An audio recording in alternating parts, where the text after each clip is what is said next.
If you don't know that these things are in the UK, wallabies. Yeah. There's like a few populations around the UK.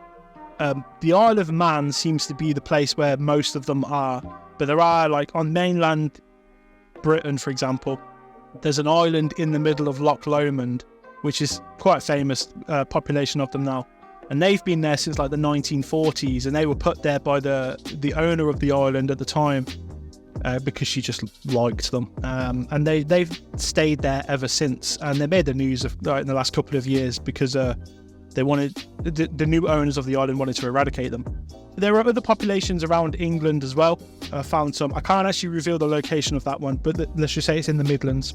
These sorts of wallabies will have escaped wildlife parks and zoos. They're quite the escape artist. But also, we had one near where I live in Warwickshire.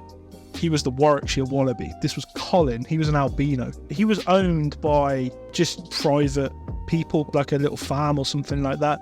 And one day they decided either we don't want this or he got out.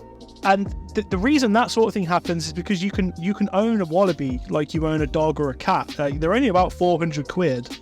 And then you can have a wallaby. So it's, if you can source them, you can get one. It's pretty straightforward. And yeah, they're quite good at getting out of places. So they just sort of escape and, well, they eat grass. So they have a bit of a great time in England's green and pleasant land.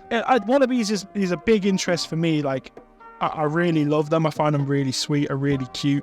I think generally people, it's like a mythical thing, right? It's like a mythical sight. And if you're lucky enough to see a wallaby in the UK, you'll probably go and tell someone and they'll be like, shut up. No, you haven't. But then, like, the wildlife conscious people of the UK don't really like them. I think they find them sweet, obviously, but they don't like them from a non-native point of view. In New Zealand, they're a pest, but New Zealand's a place that wasn't supposed to have wallabies at all or any form of grazing.